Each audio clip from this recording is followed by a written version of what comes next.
Hello, and welcome to this virtual program with the Paul Sawyer Public Library. My name is Diane Dehoney, and I am the Community Service Librarian at Paul Sawyer. And I'm so glad to have you, everyone, coming out to join us tonight. Thank you so much. We've got a great crowd. We were hoping to be able to host this program in person, but we're still glad to be able to offer this wonderful presentation to you virtually.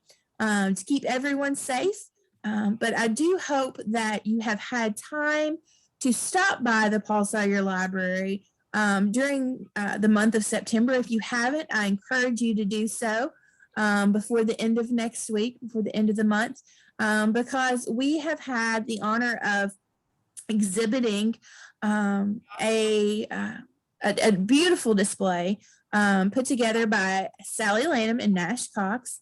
And Bob Lanham helped out with us, of course, too, based on their book, which is Portrait of Early Families, Frankfort Area Before 1860.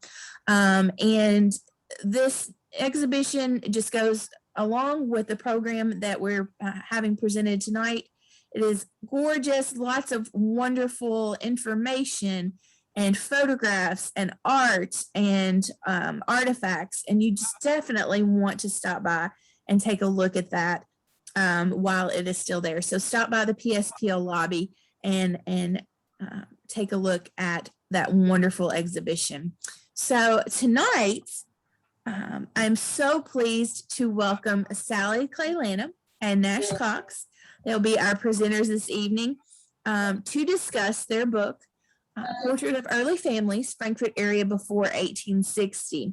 Now, the story behind this book, three women who were descended from the early families of Frankfort, including Nash and Sallie, and also Becky Darnell Bolton.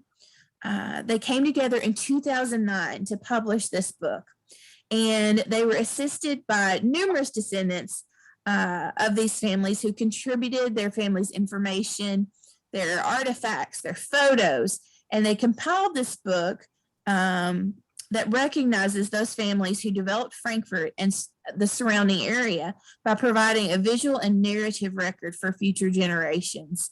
So tonight, we welcome Nash and Sallie as they share stories and photographs of some of these families and these individuals that are featured in their book.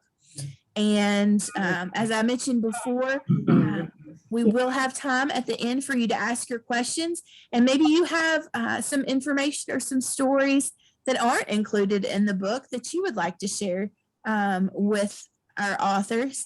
And I know they would love to hear about that as well. So without further ado, I would ask you to help me welcome Sallie Clay Lanham and Nash Cox. So we wanted to add to what was just read that Bob Lanham was indispensable in traveling all over the state, photographing family portraits hanging in the walls of private homes. In other words, these portraits in this book have never been seen and will not be seen because they're okay. Thank you so much. You're welcome. Got it. Thank you. Bye.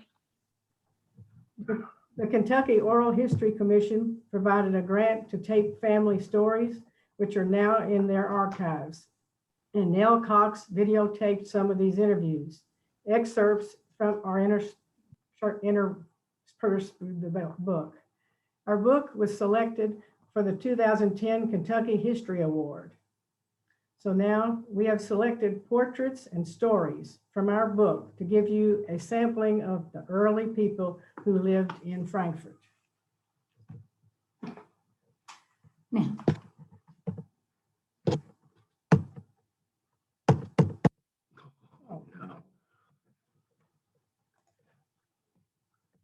there.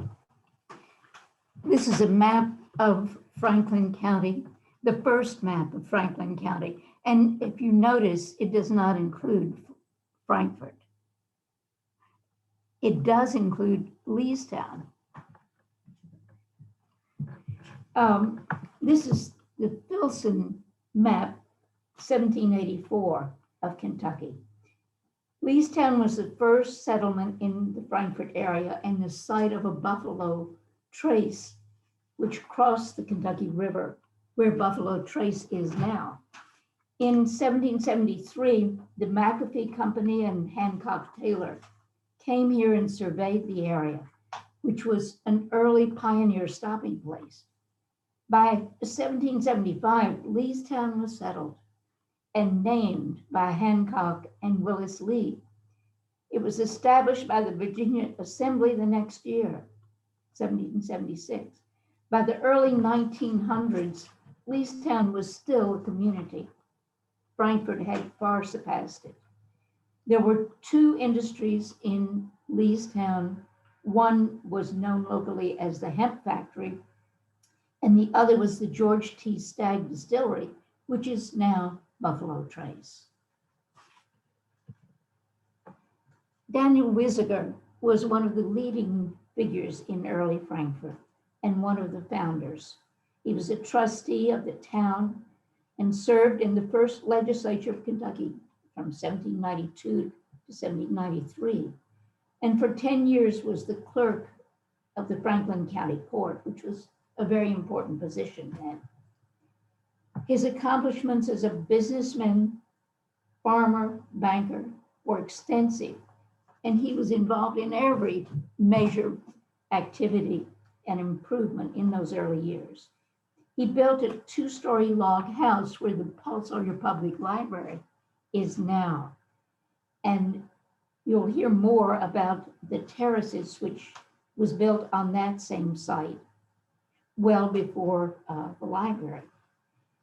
At the end of the 1790s, he purchased Tunstall's Tavern on the northeast corner of Main and Ann, and later expanded that tavern into what was known as the Whizziger House, a well-known hotel where General Lafayette stayed when he visited Frankfort in 1825. After his death, his wife, Lucy Price, was also very enterprising, and she continued to manage the hotel. She and her son-in-law, next slide, Thomas Noble Lindsay, purchased the best Lindsay house on the corner of Washington and Wapping. And four generations of the family, the Lindsay family, lived there. Oh, wait a minute, go back. This is Thomas Noble Lindsay. Go back one. Thomas Noble was born in northern Kentucky, and his father served twice as mayor of Newport and was a successful merchant and businessman. But he came to Frankfort and married Isabella Price Whizziger. He was a lawyer, a president of the Farmers Bank, a member of the legislature, and a representative of the Constitutional Convention, the Kentucky Constitutional Convention, in 1849. During the Civil War, he was Confederate mayor. Next. His son, General Lindsay, and his wife, Isabella Price, he was graduated from Kentucky Military Institute, which was where the present Stewart home is now. In 1858, he began the practice of law in Frankfort. He was a dedicated unionist during the Civil War. After the war, he was involved in many civic affairs in Frankfort, and a bronze bust of Lindsay stands in the Vicksburg National Military Park in Mississippi. It shows how divided families were during the Civil War, because his father was a Unionist, he was a Confederate. I'm sorry, it's just the opposite. His father was, no, wait a minute. Yeah.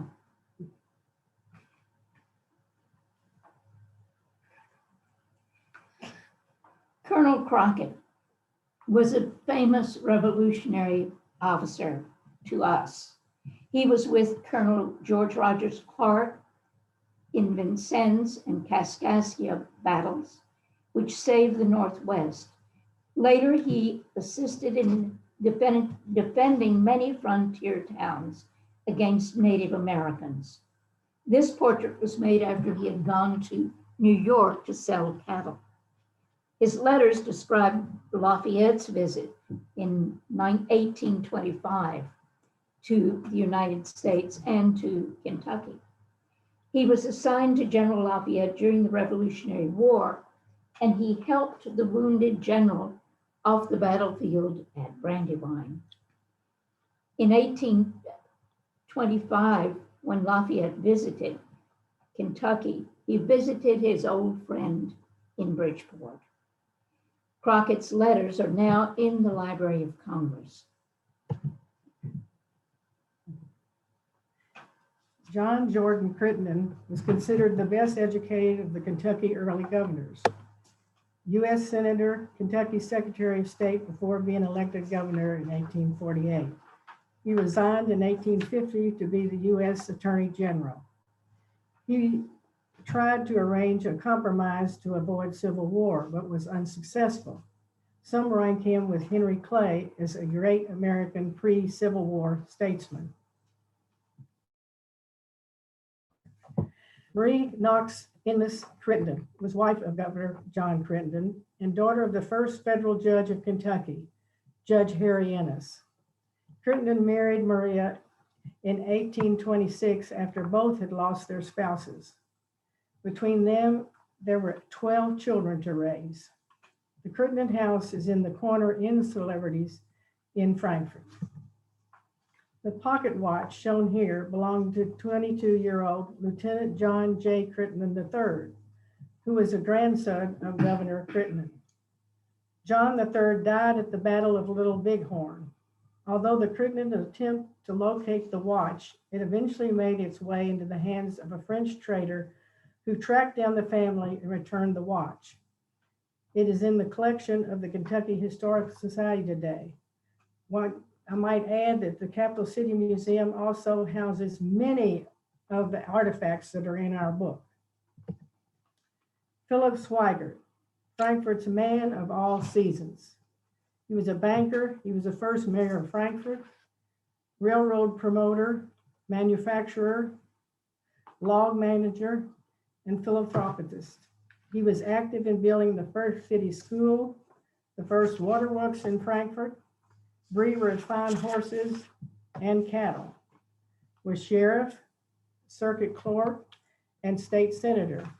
He built the terraces, which was torn down by a mayor to make a parking lot. It's now the location of the Paul Sawyer Library, and 4 generations lived there. John Love Watson Swigert was the wife of Philip Swigert. Of their 8 children, only 1 daughter survived. This is one of 2 Paul Sawyer pastel portraits that appear in our book. And I might add, the original is down at the library on show right now if you want to see it. You will note that the earrings that Jane is wearing in the portrait are pictured at the left and still belong to the family. Charlotte Smith Watson was the daughter of George and Charlotte Rogers Smith. She married Henry Howe Watson on November 7th, 1881. They lived in the Cornell Watson House on Wapping Street and Watson Court and raised 4 children. She became a school teacher in Frankfort. After the death of her husband, she sold the Cornell Watson House and opened the present-day street of Watson Court, which she built a small house for herself and developed some others lots on the street. This is a portrait by Oliver Frazier, the very well-known Kentucky painter. This is Mrs. Frazier and her 2 children, cousins of Oliver. Before the portrait was even finished, she told the artist to put the canvas away as she never wanted to see it again. The Fraziers had lost 4 of their 10 children in childhood. John Hendry came from Virginia, where he had attended Princeton and Center. He married Mary Swigert, the daughter of Philip and Jane Swigert.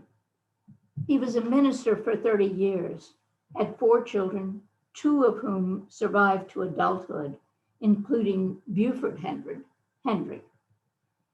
Their home, the beautiful terraces, was torn down to build a parking lot. This library now sits on that spot. More than 35 descendants still live in Frankfort today, and 2 families live on Wapping Street. You may have heard of Theodore Ohara, who wrote the elegy Bivouac of the Dead. He was a journalist and a soldier in the Mexican War and wrote this poem, stirred by the events through which he had just passed. His poem was written for the dedication of the military monument in the Frankfort Cemetery. He was in the Confederate Army in the Civil War, yet lines from his poem are in every national cemetery commemorating the Union dead. A few examples are on the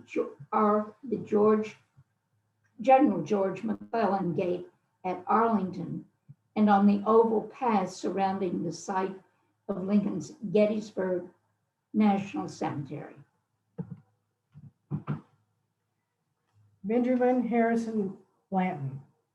He was born in Virginia, and then he moved to,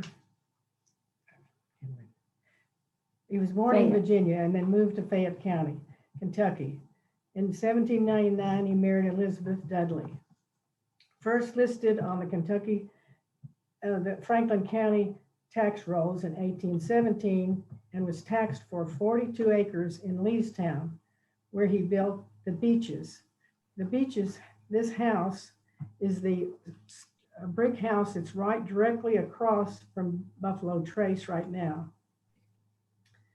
He was a farmer, an established contractor and builder, supplying brick and stone for the old state capitol, the Orlando Brown House, and the Charles Moorhead House. Benjamin Harrison Blanton, his son, was born in Franklin County to them, and he moved west as a young man to what is now downtown Denver, operated a business and owned real estate. With the outbreak of the Civil War, he returned to Kentucky and enlisted in the Confederate Army. At the end of the war, he returned to Frankfort and married Alice Elizabeth Bacon. Charles Julian immigrated to Kentucky from Virginia in 1813. He completed his medical degree in Scotland, purchased a large farm near Bridgeport, and developed a farming called Experimental Knowledge. Charles kept a day book in which he made notes on farming practices and drew pictures of farm structures that he wanted to build. Today, the land is still in the family and is a working farm. And it's just been designated by the IRS a legitimate nonprofit organization, Jane Julian Farm. So you will be hearing much more about this. It will be devoted to educational, historical, preservation, and agriculture for the future generations. This is Rose Butler. She was brought from Virginia with Charles Julian as a young enslaved person in their household. After his daughter Jane married Thomas Scudder Page in 1828, she stayed with the Page household for the rest of her life. Her husband, Isaac Butler, worked at the Liberty Hall Garden, among other jobs. Both are buried in the Page family lot in the Frankfort Cemetery.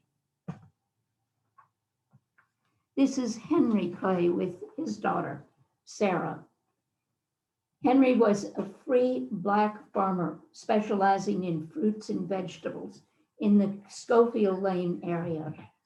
He had over 1,000 fruit trees and was married, you'll see in the next slide, to Jenny Clay, a very well-known midwife in the area. One interesting thing, I interviewed John Clay, his grandson, and this is what he said about basket meetings that were held. There were 5 Black country churches, 2 in Shelby County and Little Benson Creek on Evergreen Road, the Green Hill Baptist Church, and Millville. Each church would have a basket meeting in the summer. They usually started at Millville and ended at Little Benson in late August. It was a highlight of the summer, and people between Frankfort and Shelbyville got to know each other. Farmers could find out what each was producing and what they had to sell. As people began to move from the country, they began going to church in town, so the basket meetings ceased.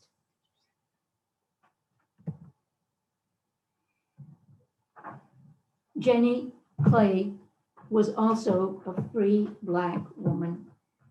She was the grandmother of John Clay, whom I interviewed for this book.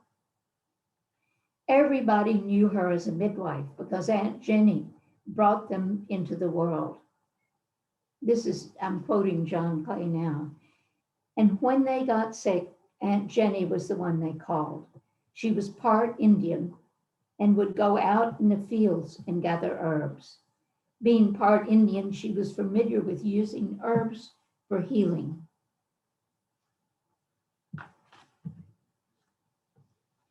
Captain John Wilson Russell, known as Roaring Jack, came with his family when he was just an infant to Lexington, and soon the family moved to Franklin County and built a log house on the Pea Ridge Road.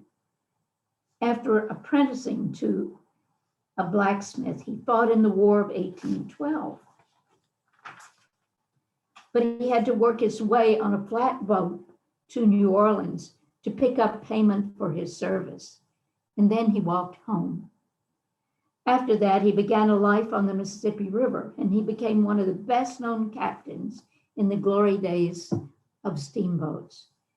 In New Orleans, one time, he was insulted by the pirate Jean Lafitte, but Russell succeeded in kicking him out of the dance hall where they were, and his courage became legendary, and this has given him the name Roaring Jack.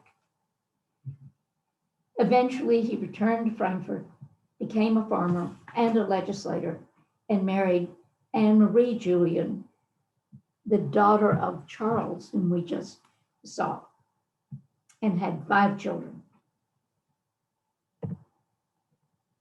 A.W. Macklin was born on the farm of his father, Hugh Macklin, on Macklin Lane, now Jones Lane between Schweitzer and Stamping Ground Road.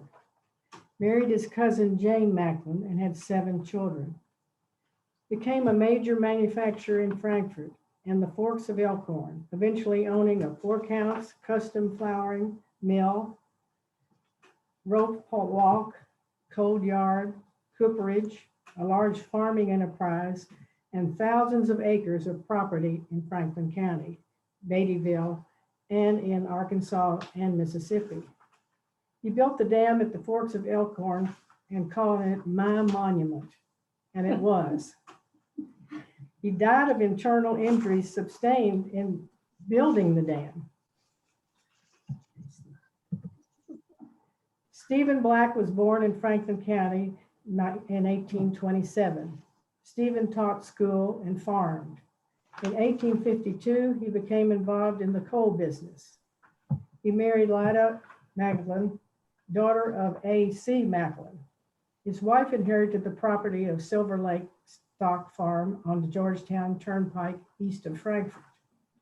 Black and his son raised cattle, horses, including a renowned trotting stallion named Pretender.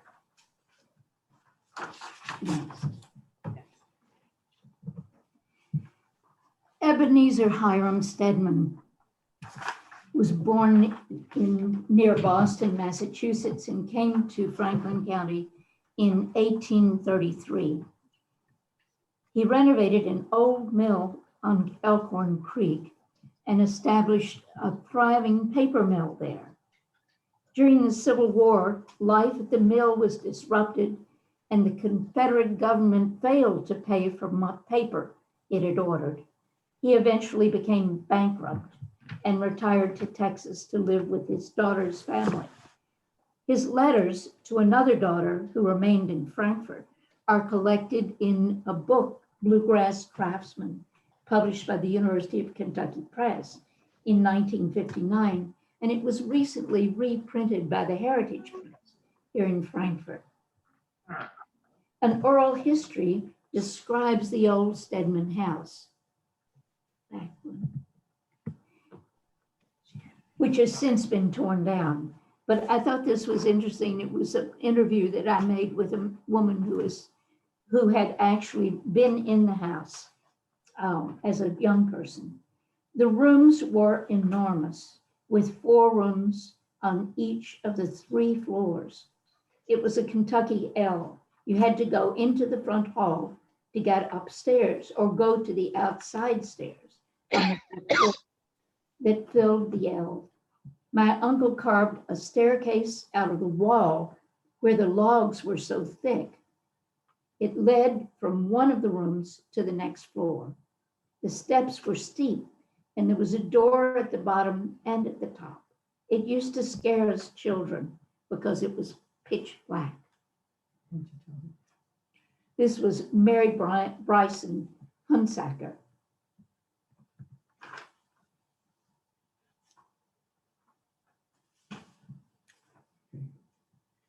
Am I supposed to read it? Aren't you next? No. Oh, the Weitzel. Okay. Coming to America from Germany in 1847, at age 16, Louis Weitzel joined his 2 older brothers in Virginia. He moved to Frankfort with the intent of opening a bakery upon hearing about the excavation of the railroad tunnel here in the mid-century. He was convinced that the workers would provide a good market for bread and pastries. He was a druggist, confectioner, and part owner of a local brewery. Weitzel's Drugs was located on the corner of what is now Broadway and St. Clair. Much later, he and his brother Jerome purchased the Capitol Hotel. They suffered a serious financial loss when the hotel burned in 1917. And this was the site of what is now the Whitaker Bank. John Haley, he was born in Ireland, married Hannah Purcell, was a builder and a contractor of the Good Shepherd School, the First Second Street School, the Old Farmers Bank, the Capitol Hotel, the East Wing of the Old Capitol, the Daniel Boone and Henry Clay monuments, some courthouses and houses. He married Hannah Purcell Hanley, born in Ireland, married to the builder. Records show that 11 children lived, at least 2 died as infants. Her portrait is now in the Capital City Museum. Rolfoxen Rogers Jr. was born in Massachusetts in 1830. He came to Frankfort in 1850. He supervised the building of the wooden railroad bridge, which was burned down by the Confederates in 1862. Married Emma S. Pippett. He was a roadmaster of the LC&L Railroad, operated Rogers Furniture and Undertaker business, which is now Rogers Funeral Home. Dr. John Quincy Adams Stewart was born in Louisville in 1829. He studied law, got the cold rush fever, and spent several years in California. graduated the Kentucky School of Medicine. After practicing medicine a while, he became the medical superintendent of the Kentucky Institute for the Training of Mentally Challenged Children. He bought the Kentucky Military Institute, bringing 12 students from the state facility with him.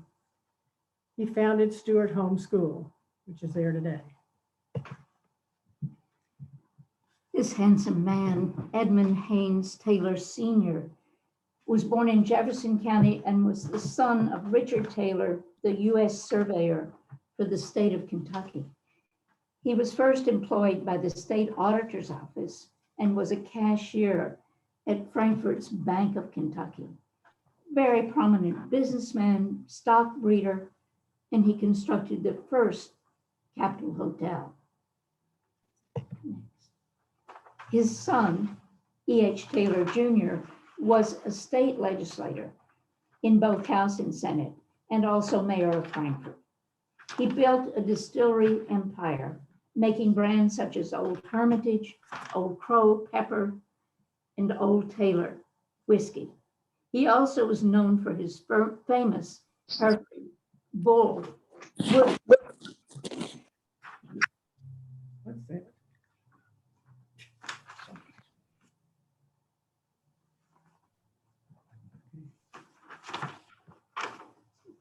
He purchased this bull for $12,400, which was the highest price on record to that date for a bull in the United States. Most of his life was lived on his 900-acre estate in Frankfort, Thistleton, and was a proponent in building the new Capitol.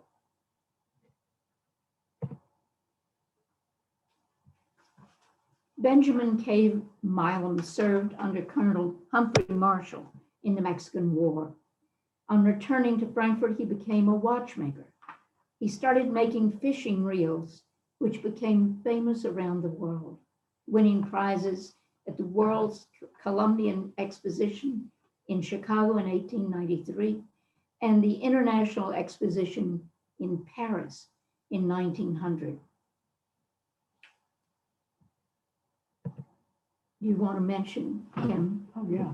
This Sallie and her husband. Okay. As you know, go back to the Milam. Yeah.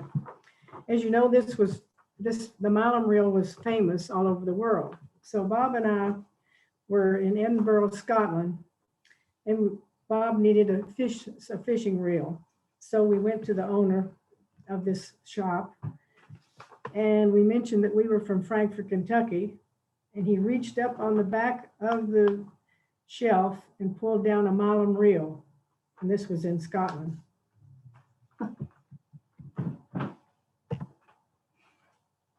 Okay, George Metcalf. He was a Buffalo soldier who fought in the Indian Wars. While stationed at Presidio in San Francisco, he was among a group of Buffalo soldiers sent by horseback to a Yosemite National Park in 1904 to protect the park and enforce park rules. These were the first park rangers. They were, in essence, some of the first park rangers in the newly created national park. Notice his rifle. Many of these artifacts were brought out here, and my husband, Bob Lanham, photographed them. And this artifact, as well as most all the ones in our book, are now at the Capitol Museum, which is open free every day.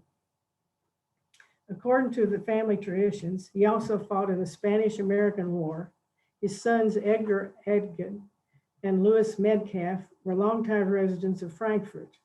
Edgar's only son, Clarence, is a Frankfort resident, and his grandson, Derek Graham, currently represents Frankfort in the Kentucky House of Representatives. Derek's sister, Tanya, also lives in Frankfort. Throughout our book, we have many families. So many of these people we've talked to were upper class, you might say. But throughout this book, we have many, many families that were not in the upper class of Frankfort. So I wanted to show you this photograph. This is Elizabeth, Sally Sheets, and Samuel Steigers and their family. They were descendants of Samuel and Elizabeth Steiger, who were born in the 1830s. I would like to add that a bonus in this book is the coverage of the neighborhoods: Ball Knob, Bridgeport, Farmdale, Forks of Elkhorn, Jet, Leestown, Park Peaks Mill, Steadman Town, and Wood Lake. So enjoy our book. Now we can answer questions.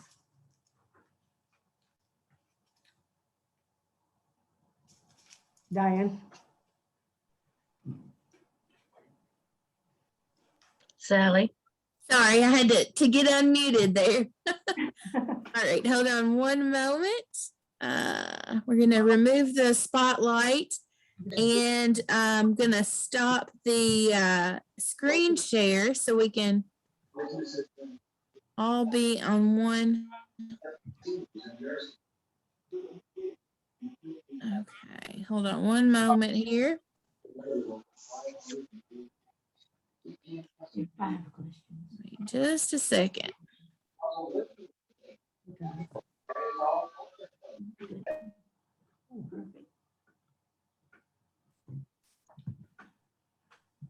There we go. All right. So if anybody has a question, feel free to unmute yourself and ask your question of Sallie and Nash. I have a question.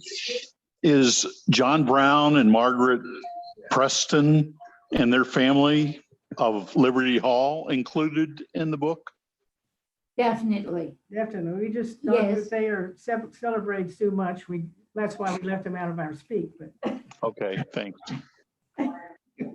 There are several portraits and write-ups. extensive write-up about the family and the descendants of John and Margaretta Brown.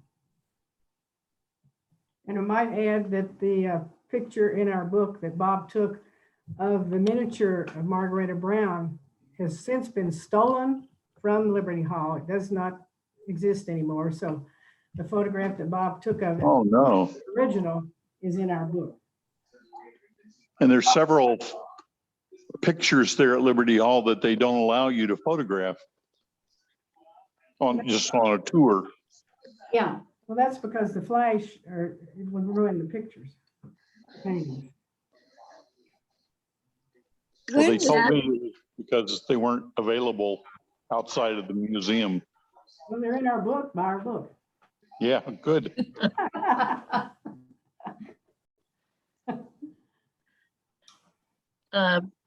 This is Barbara Smith.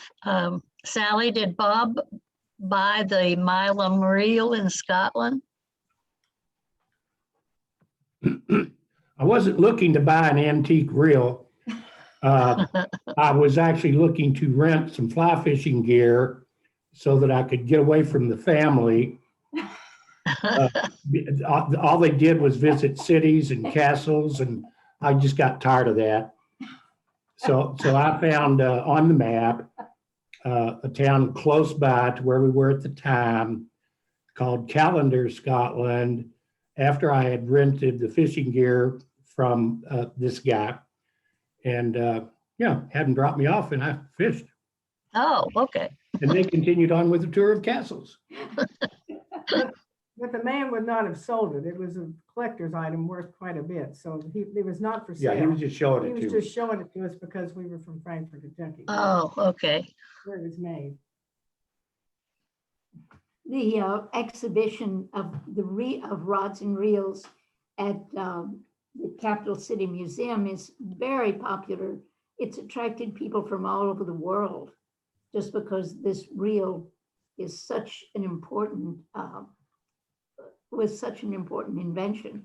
And it came as a suggestion from Mason Brown, John Brown's son, to Mr. Milam, or I guess that was Meek, saying, you ought to make a better reel than we have right now, and you've got the expertise. So he did, and that was the result of this wonderful Hmm, And you can That's find interesting. more at the museum, though.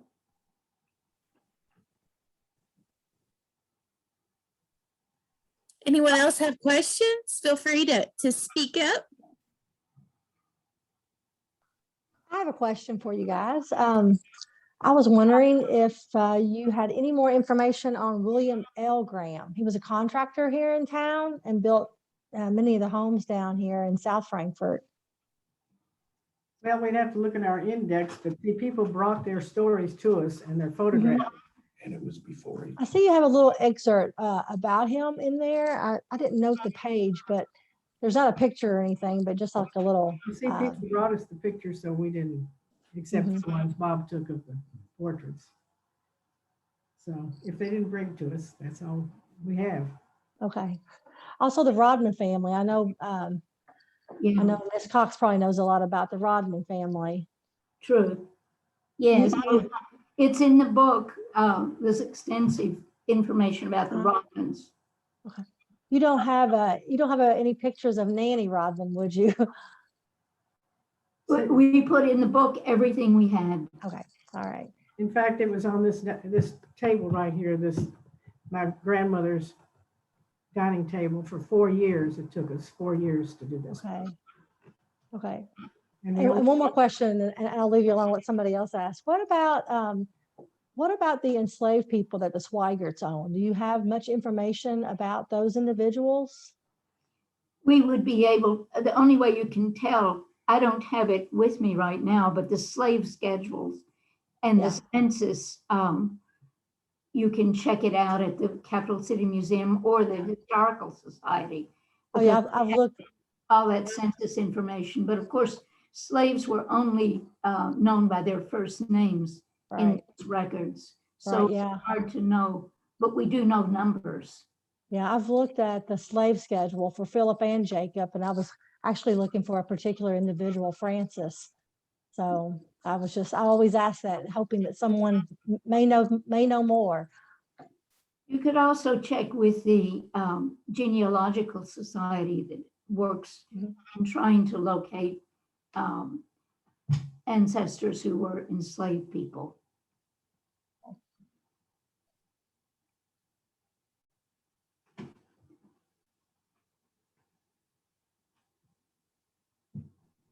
Thank you so much for those questions. Anyone else have a question?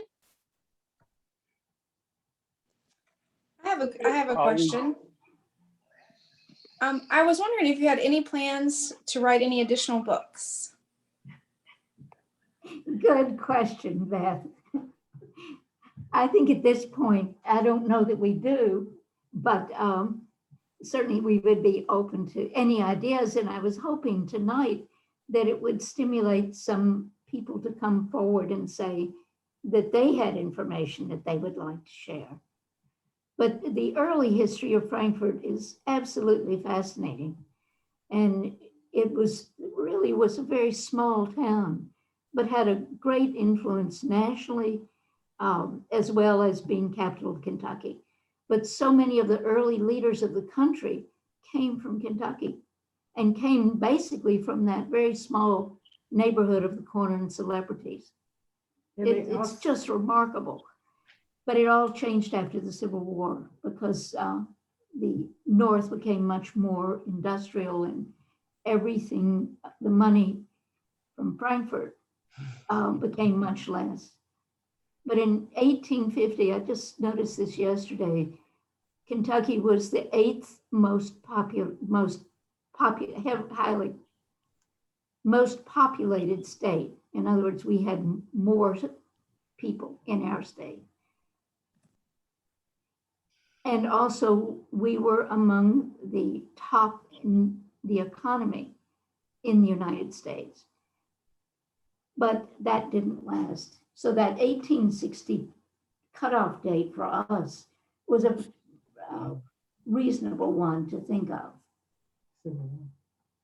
Well, the Civil War, but also things changed so. But we did have a lot of famous people like Lafayette and the presidents that came visit here. Carla shared in the chat that she thinks a good idea for another book for you all or for someone else to pick up would be the importance of and the stories of the river and how it influenced Frankfort over the years. She says it would be a nice subject with endless stories, both good and bad. That would be a good book. That's right, because in the past, the river was the main highway in Frankfort. And that's where goods, agricultural goods all passed to New Orleans, and tobacco and whiskey. And hemp. We had And the hemp. Hemp was a very important part of Frankfort. I have a question. Oh, Well, go ahead. Go ahead. Jane.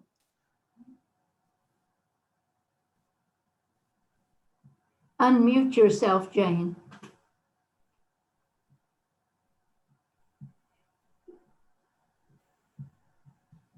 Jane?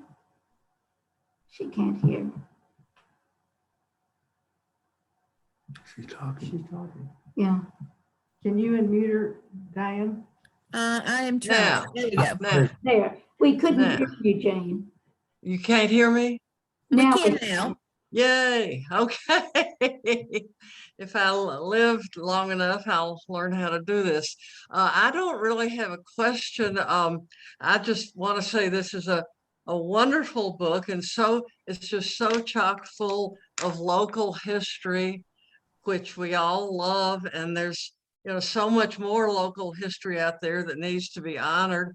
I love Ms. Owen's idea of having a Frankfort book about the river. And of course, the river needs to be preserved and protected, especially the river banks. And also in less than 4 years,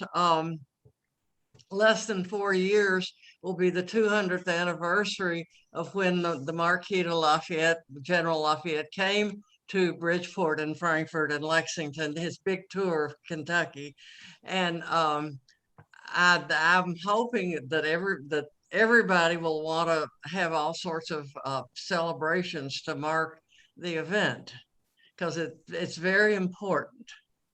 So that's about that's all I wanted to say. But I think that this Early Families is a very important history book, and I certainly hope there could be a volume 2. Thank you. The other day I was going through old slides and I found slides where we did have at Liberty Hall in front, we had everybody dressed up, the period. They brought in stagecoaches honoring Lafayette, and they had a man dress up as Lafayette. And Yeah. I have all these slides of all these people dressed for the occasion. Yeah. Honor his visit in front of. Well, I'd love to do a reenactment of his trip from Louisville to Frankfort to Lexington, and I guess the sons of the American Revolution in Louisville are probably all over that already. Anyway, yeah, I think Russ Hatter told me he was dressed as Lafayette, and he told me he still has his Lafayette costume. Well, Liberty Hall is planning some events, I think, in Liberty Hall. with it. So definitely people are thinking about it. Yeah. It could be a great thing for the whole community. I mean, how many small cities in the USA can say that General Lafayette came and visited? Okay, let's see. And Barbara, did you have a question? Yeah. Yes, I had another question. I'm curious about how long did Jet and Leestown and those other little surrounding towns exist independently before they sort of got, I guess, taken over by Frankfort and became neighborhoods? Yes, it's a good question. They were not incorporated as communities necessarily. Jet had a post office, though, up until oh, I don't know, it was the 74 tornado that just destroyed Mhm. Oh, downtown Jet. And that was unfortunate because it never became a community again. But yeah. there's a wonderful, wonderful book called Happy Days at Jet that Ermina Jet Darnell wrote. It's not published, but there are copies at the museum, at the Capital City Museum. And Okay. it has lots and lots of information about life in 19th century Jet. That was a really thriving community, just as the Forks of Elkhorn was. Leestown had already stopped being a thriving community by the turn of the century, 1900. It just had the two big, the hemp factory and the distillery. But it was hard to even reach the distillery. There finally was a trolley that went out to the distillery so that workers could get to it. But there was no way from Thornhill, for instance. You couldn't get over to the distillery from Thornhill easily. That's interesting. John Carlton shares that Chuck Bogart has written some good books on steamboats and railroads in Frankfort, and that you can learn a lot about the river history from those books. So if anybody's interested in any of those topics, you might check out Charles Bogart's books. He has several. So I did have another question earlier in the chat. Nancy asked, where can we purchase your book, Nash and Sallie? Well, you can get it at the Capitol Museum, Capital City, the old Frankfort Antiques down on Broadway, and you can also at Poor Richard's Books. There, it's on sale at the Capitol Museum, and also Liberty Hall now has a gift shop. So those are three places. Or you can call Nash and I. We have stacks of them in our storage rooms. You might get lucky and get yours at the library bookstore like I got mine. Oh, good. I was volunteering and I've been checking this out of the library over and over again, and there it was. And so I got it at a very nice price, and I love it. Thank you all. We do also have several copies in our collection, should you be interested in checking one out of the library.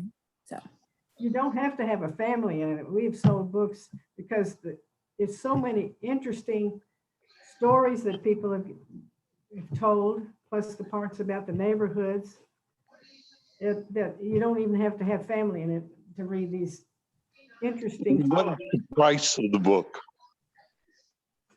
What? What is the price of the book? They're half price now. They sold for $45 and now they're half price. $22.50. $22.50 plus tax.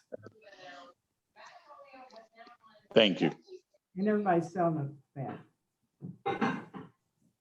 I just wanted to go back and say about Lafayette, that when Liberty Hall made the film about the history of Liberty Hall, there is a sequence there about the visit. Lafayette came to Frankfort and he visited Liberty Hall. And there's an excerpt that is read in the film. Margaretta Brown describes that meeting. She was very proud that he came to visit her. Wasn't that where he left the dance to come visit her? Right. Yeah. Well, tell that story now. Tell them the story. Lisa, you tell that story. Well, she didn't go out in public, Margaretta, at that time. And so all of her friends were going to the ball that was being given in his honor. And she was at home, but he and his entourage arrived at Liberty Hall and they had tea together. And it was very interesting because his,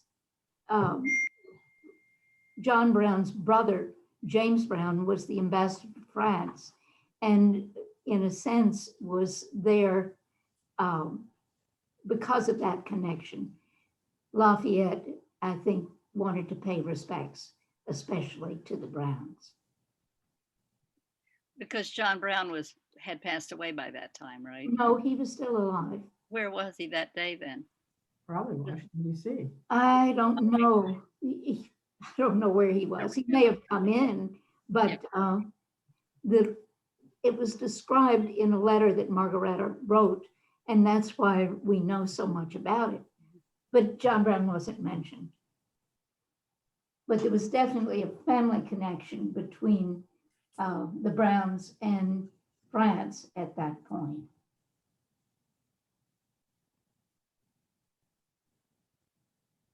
Does anyone else have a question or a comment? Well, I just wanted to say how much I enjoyed this and that we all know so many people who are descended from those people that are in the book, because their descendants are all over Frankfort now. And that's very exciting, that there should be maybe an article in the newspaper or something that, or maybe a coda to the book of present day descendants from the people in the book. We found that one interesting thing when people came in these public meetings that we had to get material for the book, that people found out they were related to other people they didn't even know, but they found they had the same ancestor. So that was a wonderful little side story. Well, this is the story I tell that's so interesting. You know that Wilkinson was a scoundrel. He tried to sell us to Spain. But his relatives drove all the way up here to my house from New Orleans, bringing a story about him and all these nice photographs of the paintings, which are in the book. And of course, we honored everybody, whatever they brought. We reproduced just what they said. We didn't change or edit anything. So he is an honorable person in our book, not a scoundrel. But yeah, they drove all the way up from New Orleans to bring the information to us. And there are all kinds of great stuff like that. There were so many people, though, who were left out of the book simply because we didn't have anyone who came forth with more information. I have a question now. I didn't before, but I do now. I'm just curious, who's in the portrait behind you all? Oh, that's me. What? Yeah, see. What? That one up there. Okay. Oh. Well, remember Jewett Schuster was selling everything out of his house downtown. And I went up in the attic and found that frame. And he sold it to me for $20. So I had to do a painting to put in. Okay. So you did the painting. So that's me. Self-portrait. And the portrait behind me is my great-great-grandfather, Cassius Clay. And his memoirs are on the table. Okay. And that's the table, one of the few pieces of furniture we have from Cassius Clay. Then the jewelry that I have on, he was ambassador to Russia and Abraham Lincoln. So he brought that jewelry from Russia to his wife, who would be my great-great-grandmother. So I have the jewelry on. Okay. I was just curious. The dress was saved for years. It was in the Life magazine on some model, and I had cut it out years ago when I was a teenager, probably. So I put the dress on myself. Okay. I'll get the rest of the story. That's a great story. Sallie, tell me a little more about Wilkinson as a scoundrel. Well, to look it up. I think anything you check out about Wilkinson shows how devious he could be. He was quite brilliant at getting out of situations, but he was called up for court-martial, for treason, for at one point he was organizing an expedition against, well, he was collaborating with the Spanish for one thing, to try to sell Kentucky to Spain. Oh, It was a Virginia, it was a part of Virginia at that point. And he said, he saw that we really were using the river as a major way of communicating with New Orleans in selling our crops. And that therefore, since Spain was in charge of New Orleans at that point, that if Spain and Kentucky got together, we could be a colony of Spain rather than what was then the United States. And what about Aaron Barr? Did he? Aaron Barr. Yes, he was also involved with Aaron Barr. Aaron Barr. well, that's very interesting. You need to look him up. Yeah, I will. And then we have the Wilkerson Street is named for him, and also Miro Street. Isn't that the Spanish the Spanish general that he collaborating with to sell? Oh, yeah. And Ann Street is named for Ann Wilkerson, right? Yes, his wife. His wife. Yes. well, that's fascinating. Things I didn't know. There's a great biography that came out about him just a few years ago, too. All right. Well, anyone else? Don't be bashful. I want to echo Nell. This is Janie Pappas from Frankfort in thanking Sallie and Nash. What a wonderful night, and seeing the portraits and seeing all of our fellow Frankfortonians. It's just been wonderful. Thank you all. Thank you, Janie. Thank you. Our favorite person, Alice Blanton, who lived in the house, the Beaches. And you know, her niece, Alice Lissy, Anna Roberts and Shirley's daughter, is now living in Lexington, and I see and talk to her, and it would be wonderful getting her involved in some Frankfort history. And her son is named Harrison Blanton King, and he looks very much like Benjamin Harrison Blanton. Oh, interesting. Really fun. And when you look at the portraits of the Taylors and Hiram and and the Crittendens, you can see the family resemblance, the Milams. It would be great fun having a reunion of all the People in the book. descendants, yes. That's a great idea. Good party. Good. Party. At the distillery. Yeah. The old Latin distillery. Or Taylor, or both. Taylor both, yeah. Well, I thank you all for all of your thoughtful questions and your wonderful suggestions. Maybe somebody will have a sparked interest in carrying on some projects on these topics. It sounds like there's still a lot of stories to be told. So that's exciting. And just, again, I appreciate all of you coming out tonight. If you've enjoyed this presentation, do share with your family and friends. We will have it posted on the PSPL YouTube page beginning probably I would say middle of next week, just to be safe. But we'll post that, and so we can share it with others. And to Sallie and Nash, we appreciate you all so much. Thank you for sharing your knowledge with us for the evening. And just a big round of applause to you ladies. And we just thank you so very much for sharing with us. And also thank you to Bob Lanham for being our tech support on their end. We appreciate you as well. And on behalf of the Paul Sawyer Library, just we appreciate all of you. Thank you for coming out, and we do hope that we'll see you at another virtual program very soon. Do check out our website. Oh, a kitty. Now you've made my night, Sallie. What a sweet baby.